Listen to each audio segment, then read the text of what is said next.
பயிற்சி 9.3 9வது கணக்கு மீன்வள அறிவியலின் முக்கிய பிரச்சனை நீரோடைகளில் உள்ள முட்டையிட தகுதியான மீன்களின் எண்ணிக்கையை கணக்கிட்டு இந்த தகவலை பயன்படுத்தி இனப்பெருக்க காலத்தில் ஆற்றுக்குள் நுழையும் மீன் பிடிப்புக்கு தகுந்த மீன்களின் எண்ணிக்கையை கணக்கிடுவதாகும்.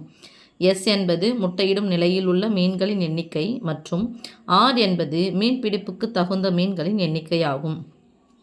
பிவட் அண்ட் ஹோல்டின் இனப்பெருக்க சார்பு R of S equal to S by alpha S plus beta.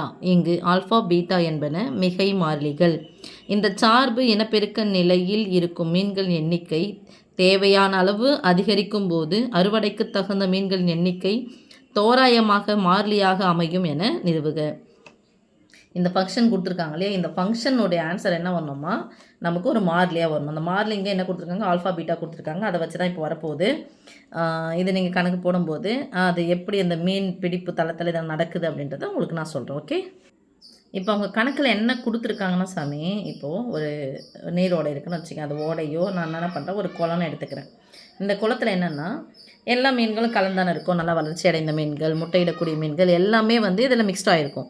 அது என்ன பண்ணாங்க, ஒரு இடத்துல மட்டும் ஒரு வளையலை மாதிரி போட்டுட்டு அதில் முட்டை விடக்கூடிய மீன்களை மட்டும் என்ன பண்ணுவாங்க, இனப்பெருக்கம் இனப்பெருக்கம் பண்ணுறதுக்கு. ஏன்னா இப்போ இங்கே எல்லாத்தையும் பிடிக்கும் போது என்ன பண்ணுவோம், அந்த முட்டை இருக்கிற மீன் என்ன ஆகிடும், வயிற்றுக்குள்ளே முட்டை இருக்கிற மீனும் பிடிப்பட்டு போயிடும். அதனால் திருப்பி அதுங்க மீன் உற்பத்தி ஆகிறது என்ன ஆகணும், குறைஞ்சிரும். அப்போ இந்த இடத்துல மட்டும் எந்தெந்த மீன்லாம் முட்டை போகிறதுக்கு ரெடியாக இருக்கும் அந்த மீன்களை இங்கே விட்டுட்டு ஒரு வலை மாதிரி கட்டி விட்றான்னு வச்சுக்கோ. அப்போ இங்கே என்ன பண்ணும், ஒரு மீன் நிறைய முட்டைகளை போட்டு குஞ்சு பொறிக்க ஆரம்பிக்கும். குஞ்சு பொறிக்க ஆரம்பித்தோடனே சம்டைம்ஸ் என்ன பண்ணும், பெரிய மீன் சின்ன மீன்களை நிறைய சாப்பிட்ரும். அதில் தப்பி தவறி எதனா நிறைய சாப்பிட்றாது. இப்போ ஒரு 15 முட்டை இட்டு குஞ்சு பொறிக்குது அப்படின்னு சொன்னால் ஒரு 2-3 சாப்பிட்லான்னு வச்சுக்கலாம், தோராயமாக சொல்கிறேன். மீதியெல்லாம் என்ன பண்ணால் வளர்ச்சி அடைய ஆரம்பிக்கும். இப்போ மற்ற மீன்களும் இங்கே இருக்கும் இல்லையா, முட்டை போகிறதுக்காக இங்கே விட்ட மீன்கள், அது எல்லாமே அப்படி தப்பி பொழிச்சது எல்லாமே சர்வைவ் ஆகிறது எல்லாமே என்ன ஆகும்னா நல்லா வளர்ச்சி அடைஞ்சதுக்கு அப்புறமா என்ன பண்ணும், இங்கே வெளியில் வர ஆரம்பிக்கும். இது என்னால் இனிமேல் தனியாக வாழ்ந்துக்க முடியும் அப்படின்னு சொல்லிட்டு என்ன பண்ணுவாங்க, வெளியில் இது பண்ணி விட்ருவாங்க. அப்போ இப்படி வந்ததுக்கு அப்புறமா இங்கே இருக்கக்கூடிய மீன்களை எவ்வளோ தூரம் அறுவடை பண்ணலாம் நம்ம அப்படின்னு சொல்லிட்டு கேட்குறாங்க. அதுக்கு தான் என்னென்னா, இந்த முட்டையிட தகுந்த மீன்களின் அதுக்கு ஏற்ற மாதிரி எந்தெந்த மீன் சர்வை ஆகுது, எதெல்லாம் அறுவடைக்கு ரெடியாக வரும், அப்போ எவ்வளோ இதில் ஒரு 10 மீன் விட்டாங்கன்னா அறுவடைக்கு எவ்வளோ மீன் வருது, அந்த சார்பு தான் அங்கே கொடுத்து வச்சுருக்காங்க. இதில் எவ்வளோ மீன்கள் வரும் நம்மளால் அறுதிட்டு சொல்ல முடியாது. அதனால் என்ன பண்ணுறோம், நம்ம நிறைய மீன்கள் வரும்னு சொல்லிட்டு லிமிட் எப்படி போட போகிறோம் சாமி, limit s tends to infinitive. இந்த ஆர் அப்படிங்கிறது என்ன அப்படின்னு சொன்னால் மீன் பிடிப்புக்கு தகுந்த மீன்களின் எண்ணிக்கை குறிக்கும். எஸ் என்பது எதை குறிக்குது அப்படின்னு சொன்னால் முட்டை போடுற மீன். ஓகே, அந்த மீன்களோட எண்ணிக்கை இது குறிக்கும். அப்போது அந்த லிமிட் வச்சு தான் நம்ம இதை கண்டுபிடிக்க போகிறோம். இது மாதிரி எஃப்ஐ இன்ஃபினிட்டின்னு வருதோ அப்போது நமக்கு எஸ்னுடைய வேல்யூ என்னமோ 1/s அப்படின்ற மாதிரி வரணும் நமக்கு. That is equal to limit s tends to infinity. ஒரு சின்ன கணக்கு தான் இது.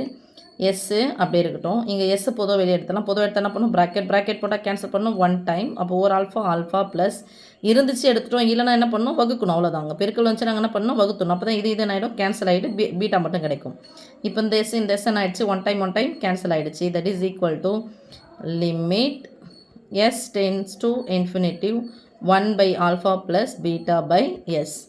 இப்போ நமக்கு ஏற்கனவே தெரிஞ்சது தான் சாமி, s டென்ஸ் டு இன்ஃபினிட்டி அப்படின்னு சொன்னால் 1/∞ வேல்யூ என்னது நமக்கு 0. ஏன்னா இன்ஃபினிட்டிவ் அப்படின்னு சொன்னால் அது எனிதிங் பை 0 தான் இன்ஃபினிட்டிவ். அப்போ இதனுடைய தலைகீழ் என்னது 0/anything. 0/anything ஈக்குவல் என்னது 0. இதனுடைய தலைகீழ் தான் நம்ம என்ன சொல்லுவோம், 1/∞ சொல்லுவோம். தட் இஸ் ஈக்குவல் டு இது என்ன வரும் சாமி, இது ஃபுல்லாக 0 ஆகிடுமா, 1/s அப்படிங்கிறது 0 ஆகிடும், 1/α. அப்போ அவங்க நமக்கு என்ன கேள்வி கேட்டிருக்காங்க சாமி, அறுவடைக்கு தகுந்த மீன்களின் எண்ணிக்கை தோராயமாக மாறிலியாக அமையும் என நிறுவுக. ஸோ இந்த 1/α அப்படிங்கிறது நமக்கு மாறிலியாக அமைஞ்சிருது. Hence proved. இது ஒரு மாறிலி. ஓகே, இது ஒரு கான்ஸ்டன்ட்ஸ். அப்போ ஹென்ஸ் ப்ரூவ்டு ஒரு மாறிலியாக அமைன்னு சொல்லியிருக்காங்க, மாறிலியாக அமைஞ்சிருச்சு. ஓகே.